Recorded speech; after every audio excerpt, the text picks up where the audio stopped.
먼저 그럼 요 앞에 한 분 하시고 그다음 저 뒤에 안 보이는 쪽이 있으니까 일단 그 보고 질문 좀 해주시고요. 요 앞에 물 좀 주세요.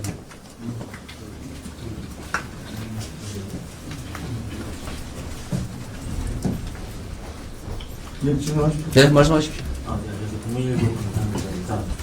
그 5월 18일 날 연임제 개헌을 발표를 하셨는데 그간에는 개헌 논의를 선을 그어오셨고 불과 그로부터 일주일 전인 선관 10대 공약에도 포함은 안 돼 있었습니다. 일정을 고려한 발표로 이해는 하고 있는데 뭔가 기류가 급변했다거나 기술적인 느낌도 조금 들어서 이에 대해서 질문을 좀 드리겠습니다. 개헌 발표를 갑자기 하시게 된 배경이 조금 더 궁금하고 두 번째로는 3년 전에는 세계적인 추세를 하면서 중임제 개헌을 언급을 하셨는데 이번에는 연임제로 표현이 좀 달라졌습니다. 구체적 설명이 부족하다 보니까 국민의힘에서는 공세를 펼치고 있는데 이 차이에 대해서 후보님의 설명을 좀 듣고 싶습니다. 네. 그리고 마지막으로는 헌기리에서는 그 재임중 대통령은 해당이 없다고 누차 강조를 하긴 했는데 후보님의 의견이 궁금해서 여쭤봅니다. 일부에서는 이미 군부 독재 시대는 지났고 재임중 대통령의 연임 여부도 주권자인 국민이 선택을 하면은 가능한 거 아니냐 하는 의견도 나오고 있는데 주권자의 의사를 워낙 강조를 하시다 보니까 이 부분에 대해서 후보님 어떻게 생각하시는지 궁금합니다. 이게 대한민국 정치의 실상을 보면 기본적으로 너무 많이 망가졌다는 생각이 듭니다. 이번 토론 과정도 보면 우리 국민들께서 느끼실 수 있는데 이게 정치란 기본적으로 입장이 다름을 전제를 하고 또 입장이 다른 상대를 존중하고 또 대화와 타협을 통해서 그 입장의 차이를 좁혀가는 것이죠.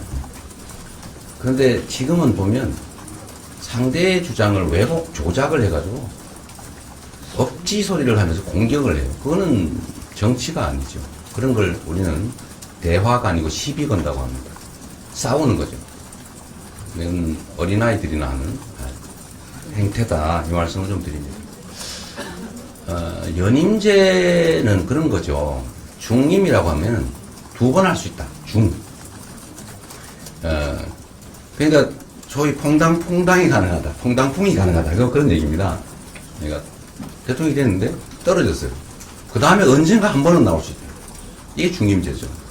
그러면 우리가 중임제를 하자고 하는 이유는 일종의 중간평가 같은 걸 도입해서 8년간의 국정의 안정성을 보장하되 중간에 평가를 해서 안 되면 이제 그만두고 다른 사람으로 대체한다 이런 의미인데 나중에 다시 하면 거의 국정의 안정성과 아무 관계없이 그냥 두 번 하게 한다 이런 의미밖에 없지 않습니까?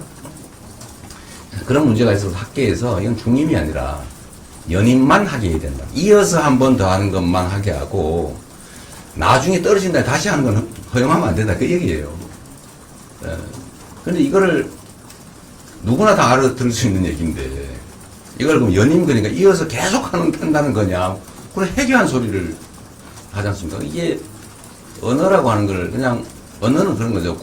우리 구성원들의 약속인데 그냥 그 언어의 의미대로 받아들여주면 되죠. 그걸 왜곡해가지고 다른 의미를 부여해서 쪼가리를 내서 이렇게 공격을 하고 이거는 정치가 아니라 그냥 지금 국민의힘이 하는 것처럼 싸우는 거죠. 상대를 부정하고 제거하고 상대의 말을 왜곡하고 조작하고 이런 생각이 극단적으로 발현된 게 바로 계엄이죠. 말하다가 안 되니까 아예 제거해버리려고 한 거 아닙니까? 내가 100%다 갖겠다.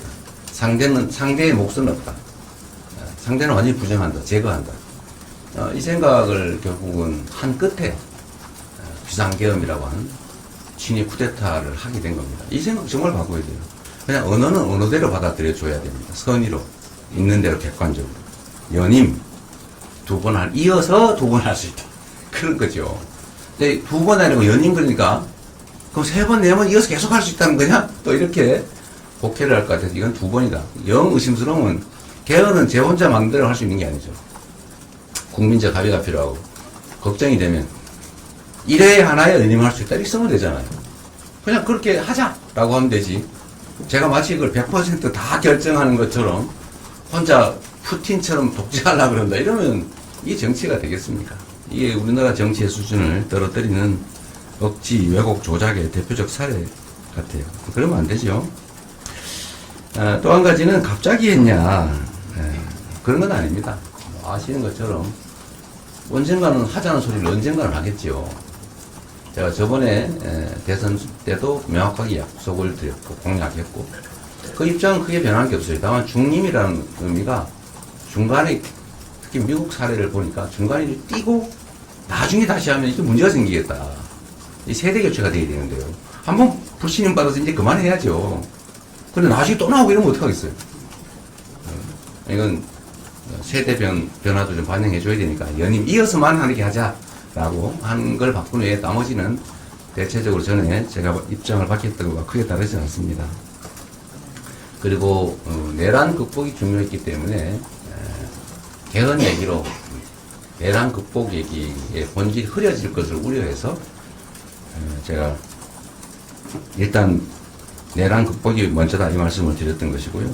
어쨌든 국민의힘 쪽은 어쨌든 이 얘기로 좀 주제를 옮겨가고 싶었던 거 아닙니까? 여러분이 다 아시는 것처럼 내란 얘기보다는 개헌 얘기로 바꿔서 내란에 대한 관심을 좀 떨어뜨리고자 했는데 저는 그게 우리 국민들의 입장에서 그리 바람직하지 않다고 봤기 때문에 좀 보류를 했던 것이고 가급적이면 이번 대선에서 쌍방이 대체적으로 합의될 수 있는 건 이번에도 개헌하자는 입장을 명확히 밝혔지 않습니까?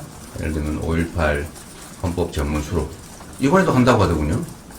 근데 실제로 성공함은 아닌 것 같긴 하지만 두 번째로 4년 연임제, 뭐 국무총리, 국회 추천제 이런 거 크게 이론 없이 합의할 수 있을 것 같고 감사원 국회 이관, 뭐 결선 투표 도입 뭐 이런 거 크게 이론이 없을 것 같아서 좀 개헌을 하자. 단 국민투표법을 개정하지 않으면 국민투표는 사전투표가 불가능하기 때문에 사전투표한 사람은 본투표에 가서 국민투표를 또 해야 되는 그런 문제가 있어서 국민투표법을 일주일 안에 개정을 하자. 어떤 내용이든 받아주겠다.